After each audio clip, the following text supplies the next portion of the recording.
The company offers the software and hardware needed for the VR experience to help users develop empathy. Today we use a live-action film that's also blended into a game engine so it becomes interactive. Jamie Hannons uses Embodied Labs to train nursing students. She says this VR experience with macular degeneration opened her eyes. When you're in the headset, looking kind of to the side to view what's going on, I saw that tilt and I thought, I've seen that with patients so many times,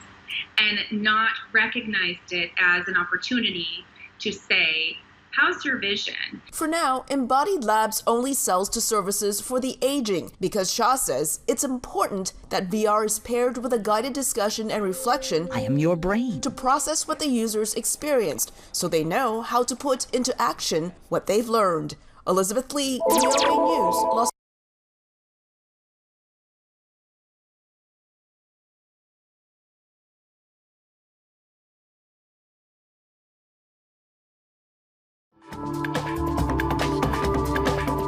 ئەوکاتی نزیکبوونەوە لە هەڵبژاردنەکانی میدتێرم هەڵمەتەکانی هەڵبژاردننیش گەرموگورتر دەبن. خولی پێنجەمی پەرلەمانی هەرێمی کوردستانی عێراق ئەمڕۆ یەکشەممە کۆتایی پێدێت. خۆپیشاندانەکانی ناڕزایی دەربڕینی ئێرانیەکان لەناو و لە دەرەوەی وڵاتەکەش بەردەوامن.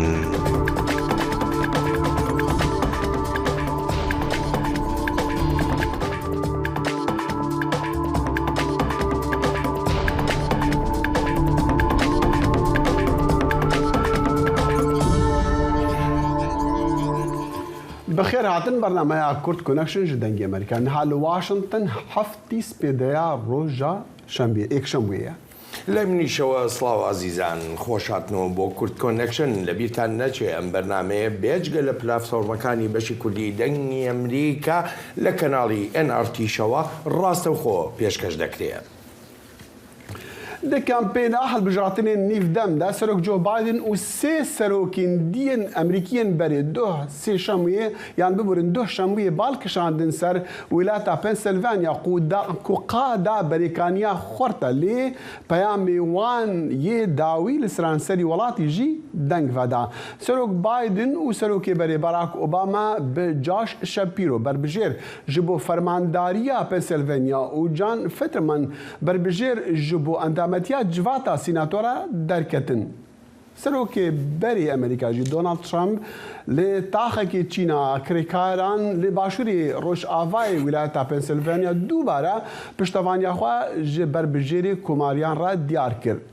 لروجا سيشمبي خلقي سرانسري أمريكا دي روبكن بنجاهن دنگداني اللي حتى نها بترجي 6 مليون أمريكان لدنگدانا بيش وقت دنگي خودانا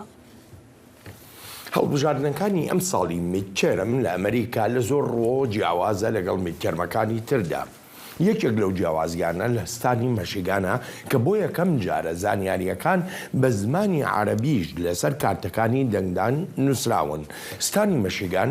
یەکێکە لەو ستانانەی ئەمریکا کە ژمارەیەکی گەورەی دانیشتوانی عەرەبی دێ و زۆرێکیش لە عەرەب و کریستیانەکانی عێراق لەو ستانەدا نیشتەجێن.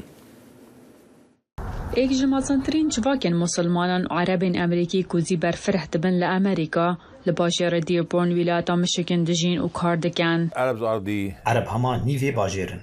لوی گندوار دیترویت گونیزی 110,000 کس لهنه دناف چندین جهان دا کمالا موزخانه توی عربی امریکیه نویسینگاه The Arab American News دیتا دیدن یا گوجلای اسامه سبلانیش دایک بوی لبنانی هاتیه دا مزراندن.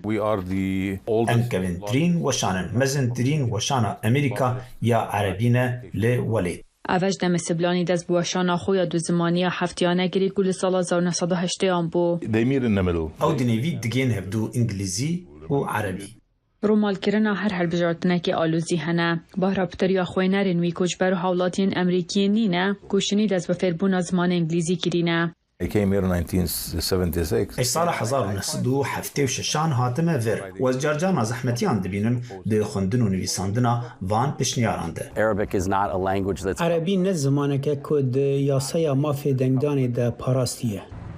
با رابطریا وانان بر خودنه ده Arab American News یان جری خستنندی داگوتب که هند کاکی و چل سر کارتنوانی دنگدانه این که به زمان انگلیزی هنه.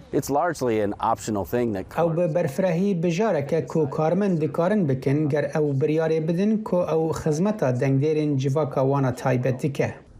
پروفیسور زانستین سیاسی دیل سمثوند بیجی که هشتنا صندوق دنگدانه بوان چپاکین کلوگوریا سا دنگدانه یا کنگرس یا سال 1975 نپاراستینه او دبنه بر پرسیارت یا بر پسن خودجهی. سدم اوا گو چاند لباجر هاتیه گوهرتن.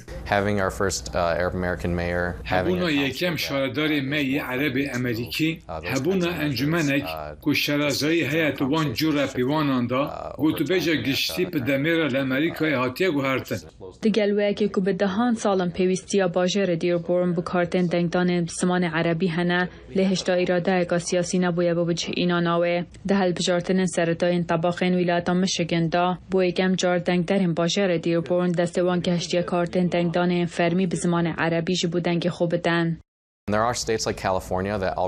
هن ولایت وگه کالیفرنیا هنکو بری تشتین پیوی رنگی کرنه جبو که او گاو لیره لدیربون بید هاویتن جبو من وگه تشتکی نرماله. مصطفی حمول سال 2021 با اندام انجمن باجر دیربورن هات هلبجارتن و پشتی دمک کرد یا ساگ دارش که مادن دنگدانه این ورگرایی با هر زمانکی که 5 سال جرینشتوان باجری دگرن به تبردست کرن آنکو نزیکی 10,000 کسن. افیه که دست بکاوه سال دا به توای هاد پسند کرن. هفیدارم با بوری نادمه لپاش روژه که نزیک او لسرانسر میشیگن بلاف بید. الدمه که هلبجارتن نیفدم اکم هلبجارتنینن لدیربورن که دنگدرز بزمان عربی بکارندنگی خوبتن. دبا که او نشانه هری باشیا باندو راوه دابین بگن. اگرم بینه برچاف هلبجارتن سرطایی طباخ لمشگن. جبو راپورتا کین فرباک هاتین مای دنگ امریکا. وكم دبيسن كو رجع سيشمي بشي دو رجعان امريكي دي دنگي خوا بدن جبو هالبجاتنا 435 اندام جواتا نوينرين كونغرسا امريكي 35 جمارا 100 اندام جواتا سيناتوران فرماندارين 36 جي ولايات امريكي وصدان كار بدسين دين خجهي انجام فان هالبجاتنان دي خويا بكن كادو سالين داهاتين سروكاتيا جو بايدن دي بتش شوي بن چاوا اف هالبجاتن يعني چما في البجارتن هند جرينجن بيش بيني هيا كوكوماري برانية ده هر دو جواتن كونغرس دا بدست بيخن اگر او بيش بيني بو راستي ام بيش بيني هاتش دكن باشترين كسكو انفان برسان ارستوي بكن دكتور صلاح الدين احمد برسون ليونيون كولج لباجار نيويورك باني باش دكتور همو كسيك دالك ام البجارتن زور جرينجن بو گانی داشت که دخیل زور سپاس راستی ام جار ام هلبجاردانه با تایبتی گرنگلای زور کس لبر اوی که یکم او شرخی او جابونوی که لنوان دموکراتکان و کوماریکان دروز دبو رنگ گورترین به لسردمی کی بابلای زور دورو دریجه تا بچینا دوا و بابلای 10 سال 20 سال 30 سال زیادتر بلام اما دیوی کتری اوی که کۆماریەکان زیاتر بە تایبەتی لە دوای سەرکەوتنی دۆناڵد ترامپ بۆ سەرۆکایەتی ئەمریکا ساڵی 2016 لەو کاتۆ زیاتر کۆماریەکان یا قۆڵێک باڵێک لە کۆماریەکان زیاتر بەرەو ڕاستڕەوی توند هەڵکشاون ئێستا و باڵە بەوە ئەچێ بیەوێ کە زۆرتر دەست بگرێ بەسەر چارەنووسی ئەو حیزبەشە ئەوانی تر ئەوانی کە میان ڕەون با بڵێن زیاتر کەوتونەتە بەرمەترسی شەپۆلێکی وا کە ئەوان بە شێوەیەک بە پلەیەک کە ئەوانەی کە لەگەڵ دۆناڵد ترامپ و ئەو تەوژمەشانین زۆر دوودڵن لەوەی کە دەنگ بەرزکەنەوە باشە ئەگەر ئەم مەسەلەی ڕوو بدات ئەگەر یعنی یەکلاکردنەوەی ئەم دەنگدانە لە ڕاستیە ئەشێت کاریگەری هەبێت لەسەر خودی دەنگدان و شەرعیەتی دەنگدان و مکانیزمی دەنگدان دەبووی ئەو پرسیارە بکەم دکتۆر یعنی پێشبینی دەکرێت کە کۆمەریەکان کۆنتڕۆلی کۆنگرس بکەن ئەگەر ڕۆژی چوارشەم لە خەوا هەستان بەیانی زوو پێمان وترا کە ئەنجامەکان بەو شێوە بوون چی ڕوو ئەدا؟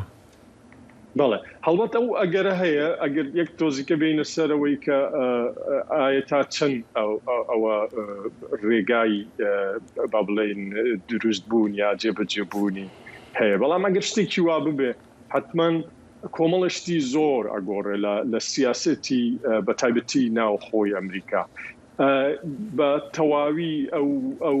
او تحقيقانه او لكولينواني كتا استا هبونا بتايبتي بونمونا لسر الشخصي دونالد ترامب لسر مسألة 6 جانوري 2021 او شتان الرأي جيرن حتى برنامج تاكو تاي سال او لكولينويا توابت يعني بيشوي كبابلين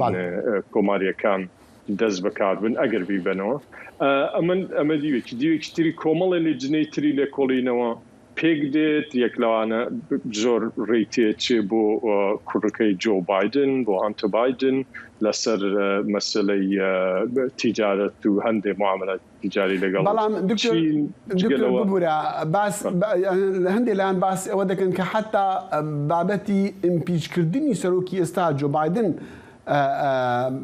وكبرين بعض بكريتا ولا أو كاتا أقل بالا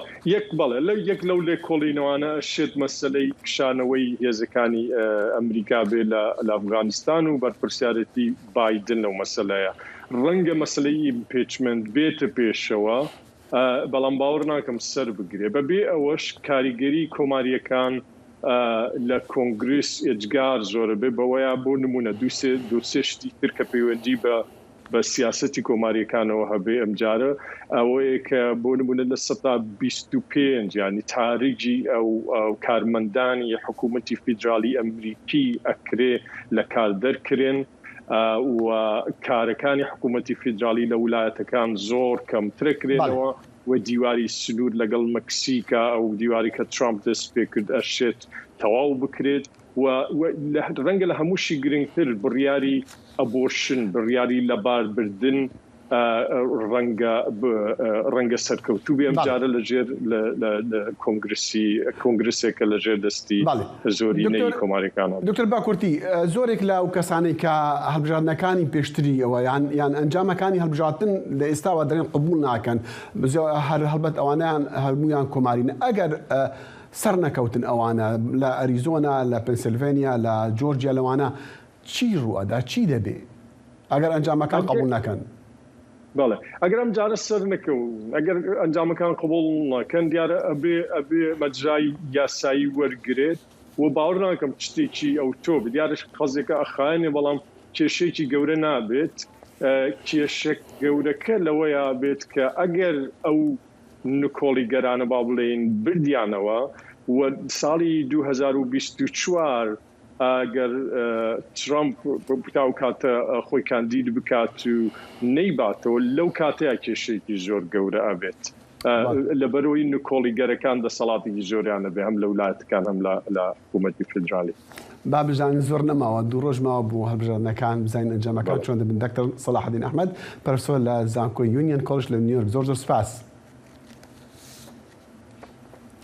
یک جا آستانگ لی پیشال بجاتنین نیف دمی امریکا حسابین سختین میدیا جواکی نکو جالیهن کسین بیانی و نافخوی و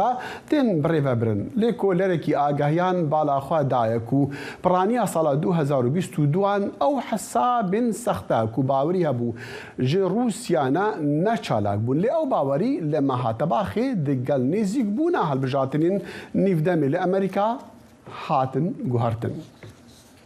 We saw these accounts beginning to spin up. بدي حسابانا دركتن بيش بحثا سخت كاريه هالبجارتنا كرن انجي كو هالبجارتن دي سخت به تجكرنا دنگان انجي تشتين وكوان ديمقراطي دي هول بدن هالبجارتنا بدزن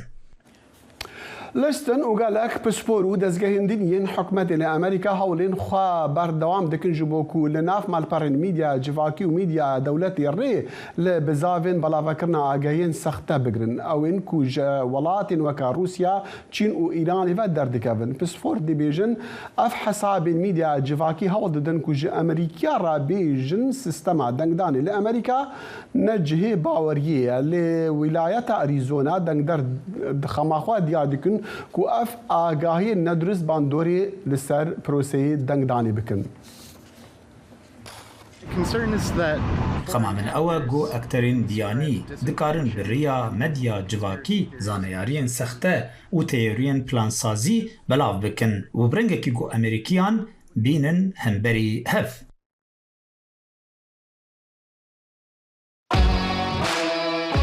زایڵی داهێنان بەرنامەیەکی فەرهەنگی و هونەری بەشی کوردی دەنگی ئەمریکا. من ئاسۆ جەبار لە واشنگتن دیسیەوە هەردوو هەفتە جارێک دەبمە میوانی ماڵەکانتان لەگەڵمان.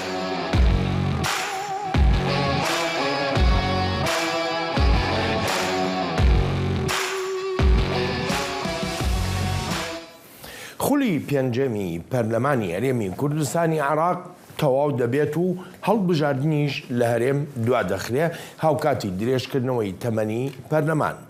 خەڵک ناڕزایی خۆیان دەردەبڕن لەو ڕوانگەیەوەی تەنها بۆ 4 ساڵ دەنگدەران دەنگ و متمانەی خۆیان داوە بە پەرلەمانتاران و دەشڵێن لەم 30 ساڵەی ڕابردوودا پەرلەمانی هەرێم هیچ جارێک نەیتوانیوە لە کات و وادەی خۆیدا هەڵبژاردن بکات. ڕێکەوتی 6/11/2022 وادەی یاسایی خولی پێنجەمی پەرلەمانی هەرێمی کوردستان کۆتایی هاتوو هەڵبژاردن جارێکی تر دواکەوت. بەمەش ئەم دامەزراوەیە لە ماوەی زیاتر لە 30 ساڵی تەمەنیدا و بە 5 خول نەیتوانیوە لە کاتی یاسایی خۆی هەڵبژاردن ئەنجام بدات. دواکەوتنی هەڵبژاردنەکان دوای خولی یەکەم بەم شێوەیە بووە. خولی دووەم لە ساڵی 2005 ئەنجام درا واتە نزیکەی 10 ساڵ دواخرا بەهۆی شەڕی ناوخۆوە. خولی سێیەم ساڵی 2009 نزیکەی 2 مانگ دواخرا. خولی چوارەم ساڵی 2013 2 هەفتە دواخرا. هەرچی خولی پێنجەمە کە ساڵی 2018 ئەنجام دراوە زیاتر لە ساڵێک دواخرا.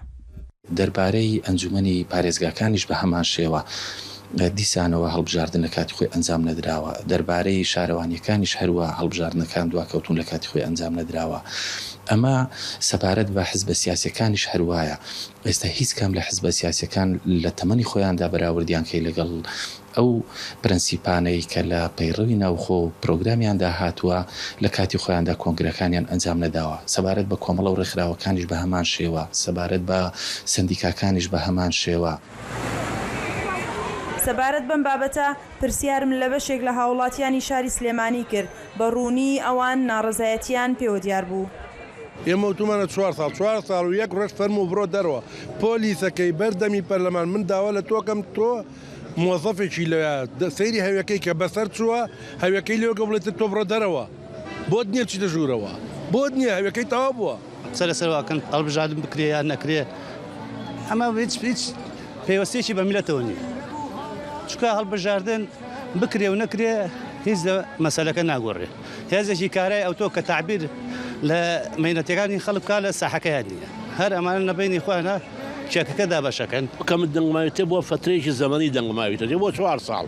وایە برا کە ئەمان درێژیان کردەوە ئەین تۆ بە شێوە شیری من بوو بۆ درێژکەیت تۆ بەڕاستی. بەناوی خوای بەخشندەی میهرەبان یەکەمین ئەزمموی هەڵبژاردنەکانی هەرێمی کوردستانی عێراق لە 95 ساڵی 1992 بەڕێوە چوو. هەڵبژاردنەکە ئەنجامی لیژنەیەکی 15 کەسی بوو کە لەلایەن سەرکردایەتی بەرەی کوردستانی ڕاست پێدرابوون بۆ هەنگاونان بە ئاڕاستەی دروستکردنی دامەزراوەی پەرلەمان. سنوور کەریم، دەنگی ئەمریکا، سلێمانی. تەمەنی ئەم خولەی پەرلەمانی هەرێمی کوردستانی عێراق گەیشتووەتە دوامین ڕۆژی خۆی، بەڵام پێشتر بە دەنگی پەرلەمانتارانی هەرێم وێڕای ناڕزاییەکانی ڕای گشتی و ژمارەیە لە پەرلەمانتارانیش تەمەنی ئەم دامەزراوەی یاسادانان بۆ 1 ساڵی تر درێژ کرایەوە. دکتۆر کاروان حەمەساڵح لێکۆڵەری سیاسی ڕاستەوخۆ لە ڕێی سکایپەوە لەگەڵ کورد کۆنێکشنە. دکتۆر کاروان سپاس بۆ ئامادەبوونت و ئەمەوێ بزانم ئایا تەوابوونی تەمەنی ئەم خولەی پەرلەمانی هەرێم بە مانای تەوابوونی تەمەنی سەرۆکایەتی هەرێم و سەرۆکایەتی حکوومەتیشە؟ ئەگەر وایە کەواتە با بزانین ئەم سێ دامەزراوە چ ڕەواییەکی یاسایی و سیاسیان بۆ دەمێنێتەوە؟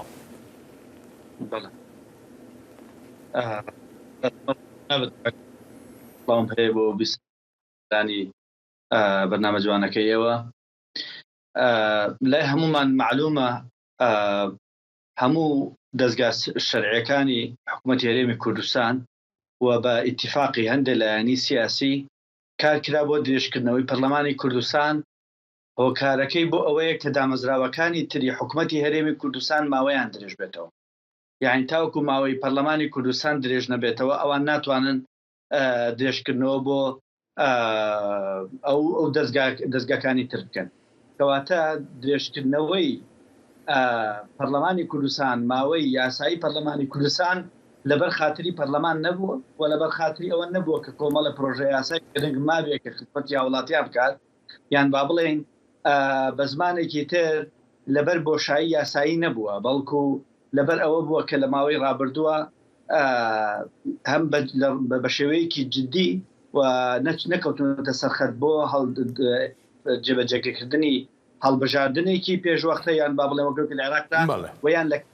هەڵبژاردنێک بکرێت بە کۆمیسیۆنێکەوە هەر بۆیە زۆرێک لەلایەنە سیاسەکان لەسەر کۆمەڵێک میکانیزمی ئەو هەڵبژاردنە ڕێنەکەوتن هەم لە ڕووی کۆمیسیۆنەوە و هەم لە ڕووی هەندێک لایەنی سیاسی تەنانەت ئامادەی هەڵبژاردن نەبوون بۆ هەندێک قەید ئەم وای کرد لایەنێکی تری سیاسی وەکو پارتی توانی لاوازەکانی ئەو لایەنانە بقۆزێتەوە پێکەوە بڕیار بن لەسەر درێژکردنەوەی پەرلەمان لەبەر خاتری ئەوەی دەستگاکانی تریش بە هەمان شێوە ماوەکان درێژەکرێتەوە کە بەداخەوە ئەمە دموکراسی بووە یان با بڵێن ئێمە لەبری ئەوەی زیاتر بەرەو پێشچوون لە مانە گرنگەکانی دیموکراسیەت و بەتایبەت لە ئاسی نەوەدە منەمەوێت لێرەدا پرسیاری ئەوە بکەم یعنی ئێستا بەر لە کەمێک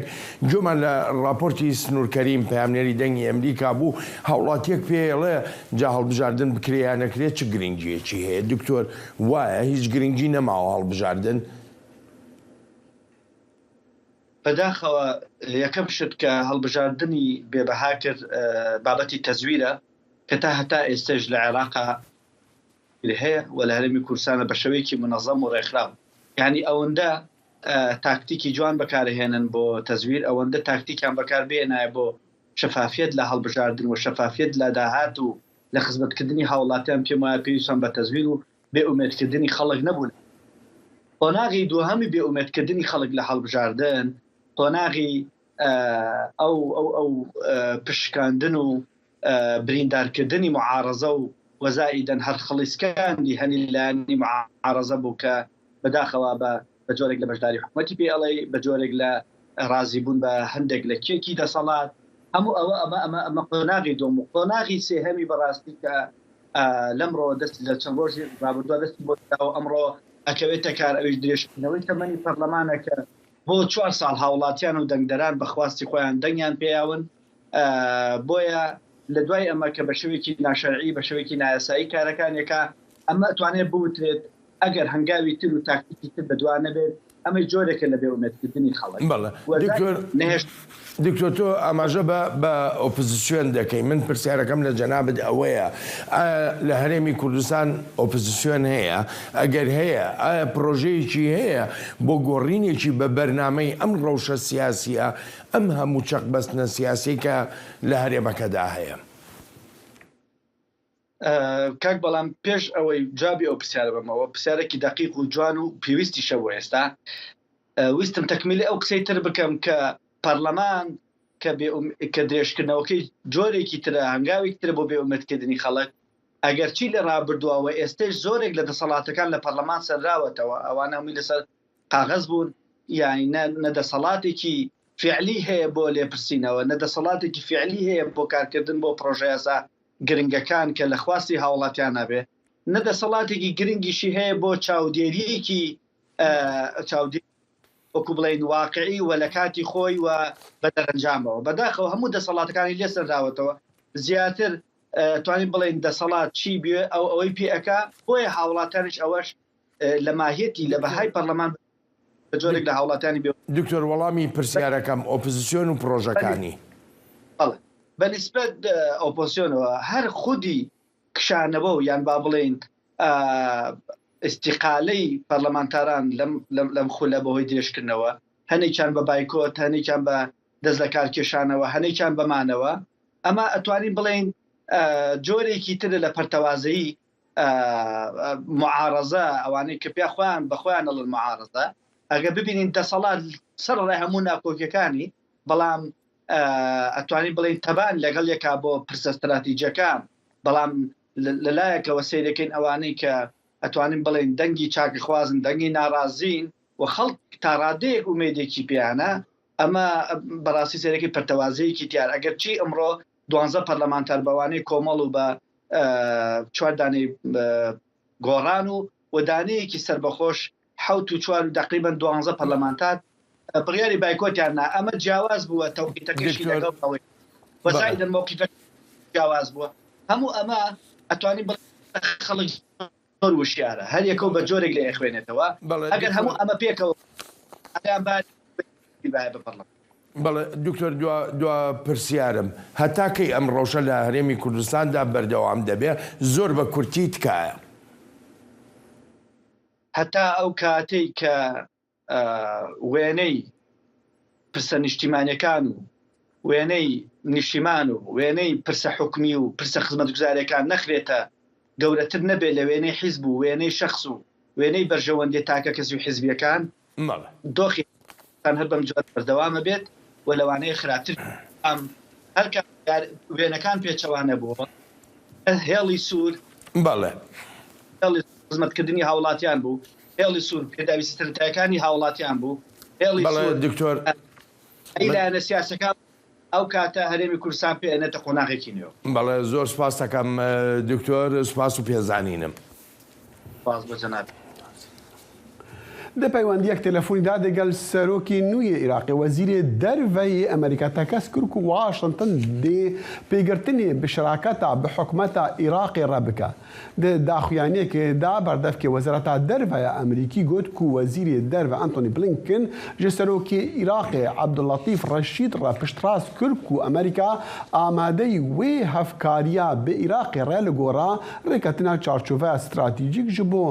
پێشخستنا دەلیڤین ئابووری بەهێزکردنا سەروەریی و سەرقەبوونا هێزوتێنا عێراقی وەروەسا ڕێگرتنێ لە کریزیên ژینگەهێ وی هەروەسا پێگرتنا واشنتنیا ئالیکاریە عێراقی دیشەڕێ دژی کۆمەڵا دەولەتە ئیسلامی داعشدا پشتڕاست کرد بە ئارمانجا پاراستنا تەناهی و ئەولەهی و سەروەریە عێراقی قەیرانە ناوخۆییەکانی هەرێمی کوردستانی عێراق هەر تەنها سنووردار نییە لە درێژکردنەوەی تەمەنی پەرلەمان و نەکردنی هەڵبژاردندا بەڵکو بێمتمانەیی نێوان لایەنە سیاسیەکان و بە تایبەتیش کێشە و ئاڵۆزیەکانی نێوان پارتی دیموکراتی کوردستان و یەکێتی نیشتیمانی کوردستان وەک دەگوترێ ڕەوشی هەرێمی کوردستانی عێراقی بەم ڕۆژەی ئێستا گەیاندووە. دڵشاد ئەنوەر پەیامنەری دەنگی ئەمریکا ڕاستەوخۆ لەگەڵ کورد کۆنەکشنە. دڵشاد سپاس و پێزانین ئەم کێشە و ناکۆچێ لە مێژینەی پارتی و یەکێتی هەر تەنها لەسەر کۆنتڕۆڵکردنی سیاسی و ئابووری هەرێمە یان ڕنگدانەوەی جۆرێک لە سەپاندنی سیاسەتی تورکیا و ئێرانە لە ناوچەکەدا. بێگومان بەڵێن ناکۆکی نێوان یەکێتی و پارتیە کرێ بڵێن فرەلایەنە بەشێکی پەیوەندی بە چۆنیەتی دەسەڵات و دابشکردنی دەسەڵات و چۆنیەتی حکومڕانیەوە هەیە لە هەرێمی کوردستانە و بەشێکی پەیوەندی بە کێشەوە هەیە لەسەر داهات بە تایبەتی کە یەکێتی نیشتیمانی پێی وایە کە پارتی دیموکرات داهات وەکو پێویست با بڵێن پشتی سلێمانی نادات پارتی دیموکراتی کوردستانیش پێی وایە کە داهات لە سلێمانیەوە ناگەڕێتەوە بۆ خەزانەی دەوڵەت ئەمە ڕنگدانەوەی ناکۆکیە ناوخۆیەکانە بەڵام ناکۆکیە دەرەکان بێگومان وەکەوەی کە بەرپرسێکی یەکێتی نیشتیمانی پێشتر ئاماژەی بۆ کرد کە با بڵێن ئەوەی لە عێراقا غایبە تەنها عێراقیەکان خۆیانە بەڵکەوەی کە حزوری هەیە ئەو ئەجەندایی کەچی ئێرانیەکان وەچی تورکیا تێکەڵ بووە ئەمە کاریگەری گەورەی لەسەر ناکۆکیە نێوخۆیەکانی هەرێمی کوردستانی شەیە وەک چۆن کاریگەری لەسەر عێراقەیە بە تایبەتی بێگومان یەکێتی نیشتیمانی هاوسنوورە لەگەڵ ئێرانەوە وەکو بینیمان لەو هێزانەوە نزیکتر بوو کە لە ئێرانەوە نزیکن و پارتی دیموکراتی کوردستانیش هاوسنوورە لەگەڵ تورکیاوە زیاتر تورکیاوە نزیکە بۆیە تێکەڵبوونی ئەجەندای دەرەکی بە ململانی ناوخۆیەکان هێندەی تر چارەسەری لە هەرێمی کوردستان بە تایبەتی لە نێوان یەکێتی و پارتیا قوڵتر کردوێتەوە وە کێشەکانی ئاڵۆزتر کردووە. بەڵێ دڵشاد ئەلبەتە ئەم ناکۆچیانە ئەم ئاڵۆزیانە ڕنگدانەوەی هەبووە لە ناوچە دابڕێنراوەکانیشدا دەمەوێت بزانم لە کەرکووک ڕەوشە شەکە چۆنە بەتایبەتی ئەو کێشانەی کە پەیوەندیان هەیە بە دانانی پارێزگارێکی نوێ بۆ کەرکووک کورد ئەوەی لە دەستداوە یا هێشتا هیوایەک ماوە. بەڵێن من کەمێک لەمەوبەر قیادەکانی عەرەبی سوننە و جەبهەی تورکمانی و کوردیشم بینی قسەم لەگەڵاکردن لەسەر کۆمەڵێک دۆسیی جیاوازێکی لەوانە مەوزوعی پارێزگاری کەرکووک بوو. کورد تاکو ئێستا ئەگەرچی بەڕواڵە داوای ئەم پۆستە ئەکا بەڵام پارتیوێکەتی ناکۆکن لەسەر ئەم پۆستارێکیان بە پشتی خۆیان ێزانن و تورکمانەکان باسییان لەوە کرد کە من قسەم لەگەڵیان نەکردەوەن دەڵێن لە دوای 2023 تا 2017 پۆستە لای کورد بووە با ئەم جارە لای ئێمە بێ بەتایبەتی کە ئێستا لای عەرەبی سونەیە. عەرەبی سونەش کە قسەم لەگەڵاکردن ئەوان باس لەوەکەن کە پۆستەکە لای ئەوان بووەوە سەرکەوتوو بوون لە ئیدارەدانی کەرکووکەوە نایەنەوە جارێکی ترم پۆستە ڕادەست بکەنەوە. من ئەمەوێ ئاماژە بۆ بکەم کە ئێستا دۆسیەکی تریش سەری هەڵداوەتەوە بەتایبەتی لە نێو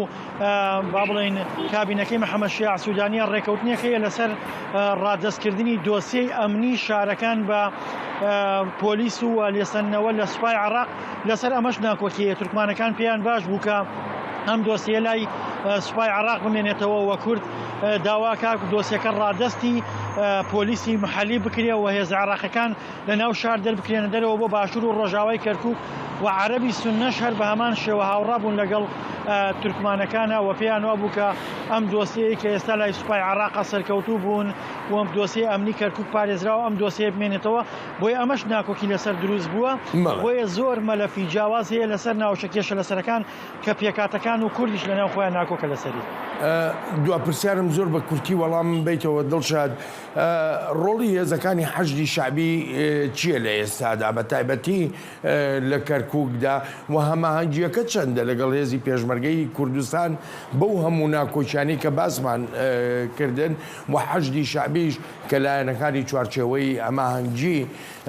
لە ئێستادا فەرمانڕەوای عێراقن. بەڵێن حەشدی شعبی لە ناوچەکانی دەوروبەری کەرکووک و تەنانەت ناو کەرکووک شابێگومان دەسەڵاتیان هەیە و لە خانەقین و دیالە و شوێنەکانی تریش بە هەمان شێوە و لە ناو شارەکانە ئەو ناوچانەی کە پێیان وترێ ناوچە کێشە لەسەرەکان هێزی پێشمەرگە بوونیان نییە لە ناو شارەکانە و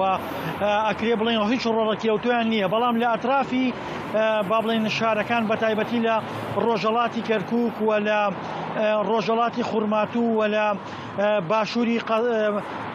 باکووری قەزای خانەقین لەوێ هێزی پێشمەرگە بوونیان هەیە هەندێک جار هەماهەنگیان هەیە لەگەڵ سوپای عێراق بۆ ئەنجامدانی ئۆپەراسیۆنی هاوبەش لەوە بترازێت هەماهەنگیەکان شۆڕ نەبوونەتەوە بۆ ئاستەی کە لە ناو شار و شارۆچکە کێشە لەسەرەکانە هەماهەنگیانە بێ تەنها ئەوە نەبێ کە ناوبەناو زانیاری هەواڵگیری ئاڵوگۆڕەکەن و ئەگەر ئۆپەراسیۆنێکە بێ پێکەوە لەو ناوچانەی کە محەڕەمەیە لە نێوان هەردوو لایەنە و متمانیان نییە بۆی پڕی بکەنەوە پێکەوە لەو ناوچانە هەماهەنگیەکەن ئەمەش هۆکارەکەوێ کە متمانە نیە لە نێوانیاندا واتە هەماهەنگیەکە کرێ بڵێ ناچاریە. بەڵێ دڵشاد زۆر سپاس دەکەم بۆ زانیاری نوێیەکانت سپاس و پێزانینم. زۆر سپاس. برنامه هفترنگ برنامه کنری یا بشی کردی لدنگی امریکایی از لقمان احمد هر دو هفتی جارکی و بم گرکی ناو اختی چاندو نرا رنگین بمرن.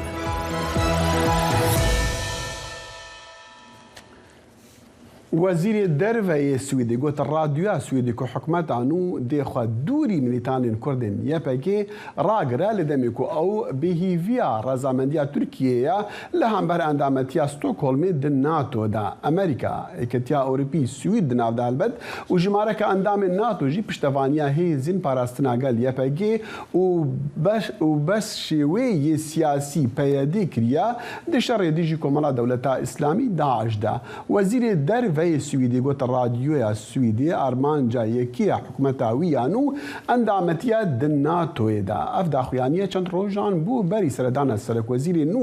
یە سویدی ji بۆ ئەنکەرە و جڤینان دەگەل سەرۆکی تورکیا ڕەجەب طەیب ئەردۆغان داخوازە سوید و فەنلەندی ji بۆ ئەندامەتیە ناتۆ ji ئالیە تورکیاوە هاتیە ئاستەنکردن و دبێژە ئەو دوو وڵاتین باکووری ئەوروپا ئالیکاریە ددن هێزین کوردان لە سووریە و گرێدای PKK-نه و لی ترکیه رادارین پارتیا دا دو پشوچونه یا دسالتدار AKP سردانا پارتیا دموکراتیکا گلان هدفی دیکن جبودانوستان دنان لسر چندین مجارین گرنگ مینا گوارتنا ماکا زاگون یاکو AKP پیش نیاز دیکا چند سالن AKP هدفی وەک ڕێخستیەک تیرۆریستی دەدا ناسکردن و وێناژی تاوانباردەکە کو بەشێکی پێکێکیە گەل و ئەف پێنگاڤ چاواتی شرۆڤەکن پامری دەنگی ئەمریکا ئەیوب دەمیر ژە ئەنکەرێ بمەرە ئەیوب دەم باش ئەف گواردنە مەزن دە هەڵوێستی ئاک پارتیدا هەمبەری هەدەپێ و دانوستاندن لەسەر پرسەکە گرنگە وەساوەکە مەسەلا گواردنە ماکا زاکۆنی چاواتی شرۆڤەکردن دخیل وەک شتێکی سەریدا دیار کرد گەلەلا دەستوورا بنگەهین AKP جارە یەکێمێک و لەگەل HDP وەک مینا ئەوەکێ گفتوگۆ کرد ڕۆژە چارشەمێ گروپ یعنی شاندەیەک لەگەل بەکیر بۆزدا وەزیرێن دادێ سەردانا گروپا یعنی HDP کرد دوێ دەرێدا مەرال دانش پێشتاش سەران ئۆروژۆ Ebru Günay pêşwaziya wan kir li ser vê destûra bingehîn yani gelala wan rawestiyan û piştî wî jî rastî Bekir Bozdağ di televizyoneka Tirkiyeyê diyar kir ku helwesta HDP di vî warî da dijnîne yani ew ê nêrînê xwe ser bisekinin piştî wî jî wê bersiva xwe bidin. Dîsa Meral Danış Beştaş cîgirê gruba HDP diyar kir ku em dijî tiştekî wiha nînin em ê vana yani li jina xwe da ser bisekinin paşê jî biryara wî bidin. Rastî ev şiklekî wiha derdikeve pêş lê dikarim tiştekî din jî bêjim heya niha yani tê jî serî da diyar kir dema AKP li ser HDP tiştek bigota behs bikira yekem rengdêreka terorê bikardanî û digot ku yani bi terorê ve girê dida. بله باش ایوب جی پک هاتی وی شاندی آک پارتی جبود دانستاندن به هدف را چندی آک پارتی مکره کو به کردان را پروسیک آشتی دیسان جاره که دست پی بکن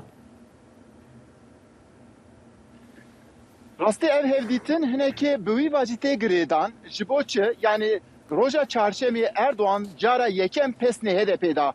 hem CHP rexne kir û him jî got ku mêze temaşe bike di nav HDP da yek kesek heye serê da laçike piştî wî serdana Bozdağ çêbû duh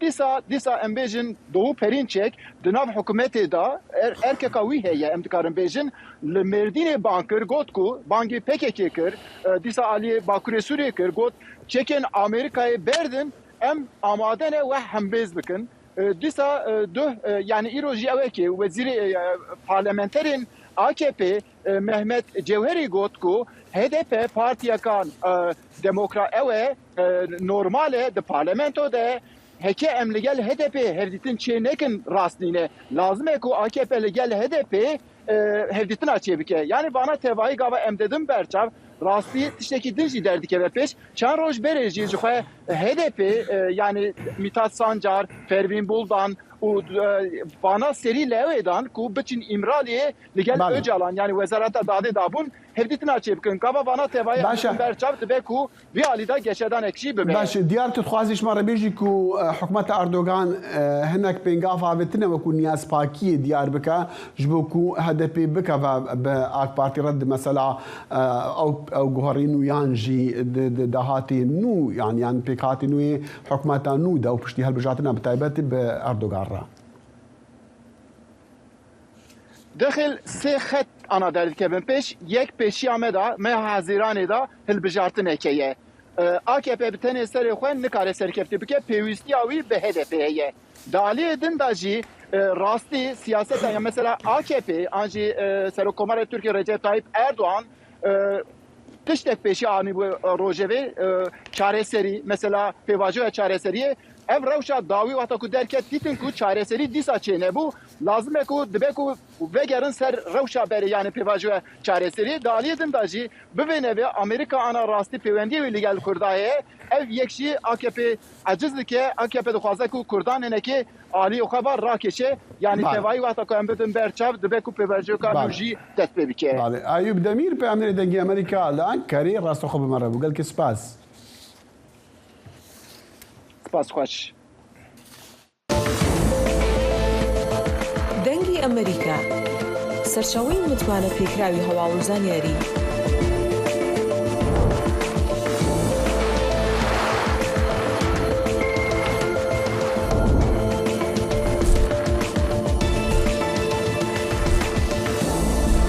لە ماڵپەڕ و تۆڕە کۆمەڵایەتیەکانی دەنگی ئەمریکاوە ئاگاداری هەواڵ و گۆڕانکاریەکانی جیهان بە.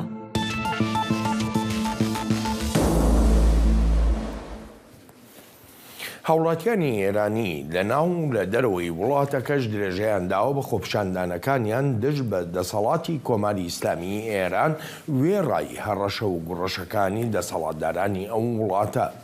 هاوشێوەی خۆپیشاندانەکانی ساڵی 1970 لە دەرەوەی ئێرانیش خۆپیشاندانی گەورە دەکرێن بۆ پشتیوانی لە ژن، ژیان، ئازادی کە دروشمی سەرەکی شۆڕشی ژینایە لە ئێران.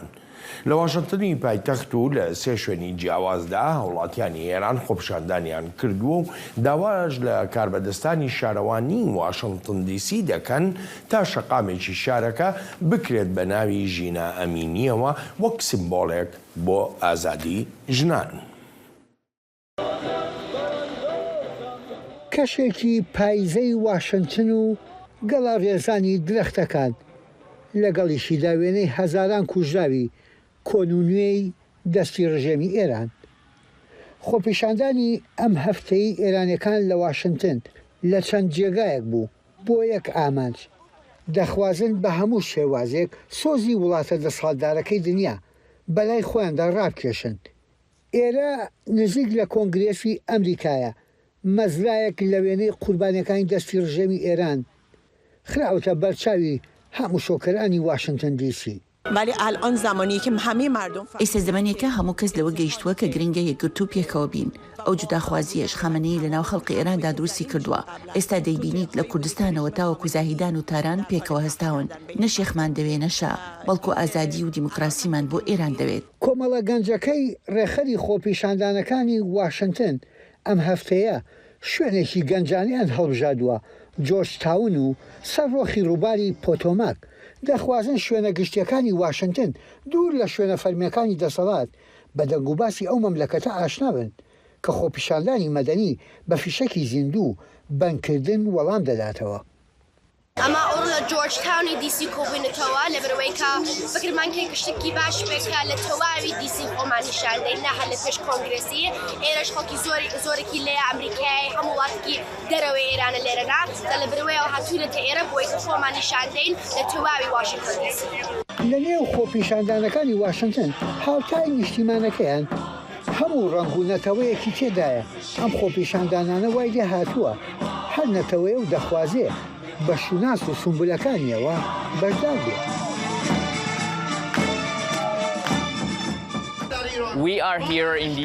ئێمە لە دیسین بۆ پشتوانیکردنی خۆپیشاندانەکانی ناو ئێران. داوا لە خەڵکی ئەمریکا و سیاسیەکان دەکەم بە تەنگمانەوە بیان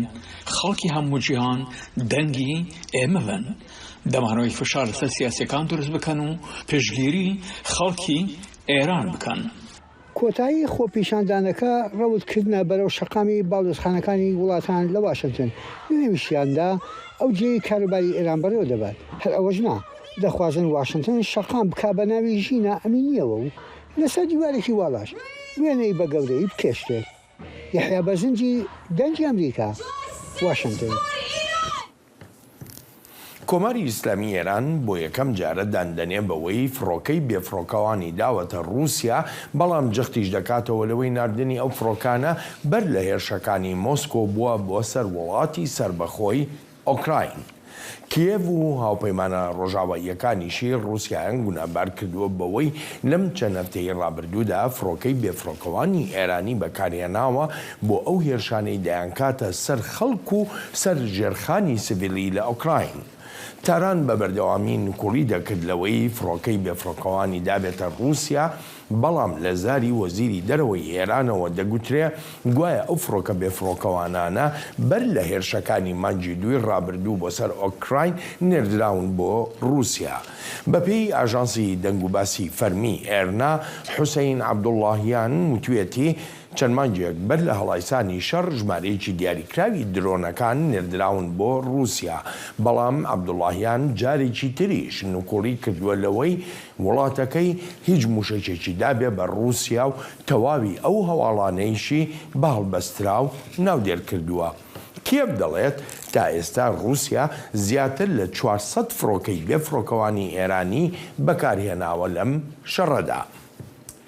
هەر گریدای شەڕی ئوکرانیا و بەری دەستپێکردنەدان و ستاندنên parastina jîngehê li Şermişêxa Misrê heftiya bêtin hemû nîgeranî hene ku şerê dagirkirina Ukrayna ji aliyê Rûsya ve dê karîger bin yan dê rêgir bin li pêş pêşketinên çareserkirina jîngehê û germiya cîhanê lê li heman dem jî hinek kes bawer dikin ku renga vî şerî li demek dirêj dê karîgeriyek baş li ser wan hewlan hebe. داگیرکردنی ئۆکرانیا لەلایەن رووسیاوە گرژەکانی جوگرافیای سیاسی جیهانی زیاد کردووە، هەروەها کاولکاریەکان لە گۆڕەپانەکانی شەڕ کۆتاییان نایەت. ئانتنی فرۆگت شیکار دەڵێت پێشڕەویەکان بۆ چارەسەرکردنی گۆڕانی کەش و هەوا ئەوەی لە کۆبوونەوەی لووتکەیی کۆنفرانس دەکەن بۆ چارەسەرکردنی کێشەی گۆڕانی کەش و هەوا، بەڵام بەشێک لەو نیازپاکیانە نەماون. ئەوەش نەک تەنها سەبارەت بە رووسیا، بەڵکو دەبینین چین لەو هاوەهەنگی لەگەڵ ئەمریکا هەیبووکشاوەتەوە، ئەوەش بەهۆی گرژیەکانەوە لەسەر تایوان. زانایان دەڵێن نابێت جەنگ لە ئۆکرانیا سەنگ لەسەر کاری تەنگەتاوی لەمەڕ مەسەلەی گۆڕانی کەش و هەوا لا بدات. پێویستە ئێمە بتوانین مامەڵە لەگەڵ چەندان قەیراندا بکەین جەنگ لە ئوکرانیا و هەروەها ئاڵۆزیەکانی پەیوەست بە دابینکردنی نەوتی خاوگاز. ئەوە دەرفەتێک بۆ مامەڵەکردنی لەگەڵ چەندان قەیراندا دەخولقێنێ. هەروەها لە ئیستادا دەرفەتێک هەیە بۆ وەبەرهێنان لە وزەی خاوێن لەوەی بەرهەمهێنان لە وزەی هایدرۆکاربۆنیدا بکرێ. ئەمە ئەو کارەیە کە پێویستە جیهان لە ئیستادا ئەنجامی بدات. هەفتەی ڕابردوو ئاژەنسی نێودەوڵەتی وزە گوتی جەنگ لە ئۆکرانیا خێرایی بەڕەوتی گواستنەوە بەرەو وزەی خاوێن دەدات. دەبینن کە وەڵامی حکوومەتان لە سەرانسەری جیهان بۆ قەیرانی وزە بەلێنی ئەوە دەدات کە ئێمە خاڵێکی وەرچەرخان لە مێژووی وزەدا بەدی دەکەین وە لە ڕاستیدا ئەم قەیرانە خێرایی دەدات بە هەنگاونان بەرەو وزەی خاوێن. بەڵام ڕۆیشتن بەرەو وزەی خاوێن وا پێدەچێت هەنگاوێکی بەرەو دواوە نابێت. زۆرێک لە وڵاتانی ئەوروپایی وا دەستیان بە بەکارهێنانی خەڵوزی بەردین بۆ وێزگەکانیان کردوتەوە، ئەوەش پێشێری بەڵێنەکانی گۆڕانی کەش و هەوایە. کلێنێکی مۆداکورد هەیە بۆ دابینکردنی وزە کە دەبێت پڕ بکرێتەوە، بەڵام بەهۆی ئەوەی و بەریێنانی گەورە لە سوتەمەنی بەرهەمێنرا و لە مادەشی بۆکاندا نییە، هەر بۆیە ڕەنگە بە ناچاریەوە دەبێت ئەو جۆرە سوتەمەنیە پەسەند بکەین. هیواخوازم لە دەرەنجامی جەنگ لە ئۆکرانیا خێرایی دانێک بە کەمکردنەوەی ئاسی کاربۆن بدەین. بەڵام هاوکات داگیرکاری رووسیا قەیرانی ئابووری جیهانی خۆش کردووە. ڕەنگە گڕوتینی سیاسی لە مەڕ و توێژەکانی پەیوەست بە گۆڕانی کەش و هەوا چەقی بێت، بەڵام هیوای ئەوە هەیە کە داگیرکردنی ئۆکرانیا پاڵ بە وڵاتانەوە بنێت کۆتایی بە پشت بەستنیان بە سوتەمەنی نەریتی بهێنن ئەوەی هۆکاری خوڵقاندنی تەنگەتاویە بۆ ئاوردانەوە لە مەسەلەی کەش و هەوا. بۆ هێنری ڕیجوێڵ سمکۆ عەزیز دەنگی ئەمریکا. پاش چەندان ساڵ لە جێهێشتنی شارەکەی بەهۆی شەڕەکانی داعشەوە زەرەنگەرێکی کریستیان دەگەڕێتەوە بۆ شاری مووسڵ و دەست دەکاتەوە بە پیشە سەرەکیەکەی خۆی. یەکەم مەسیحی لە بازارێ ئاسنگەرên مووسڵا کەڤن و دیاریتە سەر کارێ خۆ وەکو هەر کەسێکی ڕۆژانە دوکانا خۆ ڤەتکەتن و کارێ خۆ ئەنجام دەتن. لێ وەکو خێزان و ماڵ ئەو نیشتەجێ نەبوویە ئەبتنێ ڕۆژانە ji هەولێرێ قەستا مووسڵێت کرد. نەشوانێ ئاسنگەر چەندین ساڵە مووسڵ بجه هێلا بوو ji ber şerê Daeş û şerê Taîfegeriyê. Lê neşwan niha careka dî dukana xwe vetketin û li bazarê asîngeran nêzîk pira kevna Mosilê. سەردەمێ داعش ئەس ئاوارە بووم ئەم لە دەرڤەی مووسڵێ بوون پشتی ئازادکردنا مووسڵێ ئەس vەگەڕیامە. Bê hatina neşwanî asîngerên cîranên wî şad dibin û dixwazin gişt Mesîhî vegerne Mosilê. طبعا سالته على بێگومان دەمی یەکەم جار هاتی من پرسیارە برای نوێی کرد و پرسیارە کوڕمامی نوێی کرد و پرسیارە هەمووان ژێ کرد ئەوێن لە دەرڤە ڕاستی نەشوان برایمەیە. کارێ وی ئاسنگەرێ مەسیحی ji باv û bapîran bomaye û heta nûke ew yê berdewam e. Hokarên neşwan vegerandiye Mosilê yadgarî û rojên berê ku digel dost û hevalên xwe borandîn. يعني الناس حتى اللي ما محتاجه خەڵکەکەیە چ کار لە بازارانینە بتنێ ji ber min tên daku slavê bikene min wekû hevalên min yên kevin û xelkekî ne nasyar jî ne slavê dikin ji ber ku li ser torên komelayetî ez dîtîme û mesîhiyek vegeriyaye lewma dihêne vêre û slavê min dikin. Bazarê asîngeran li Mosila kevin li navarasta çerxê borî zorbey dukaniyên mesîhiya bûn û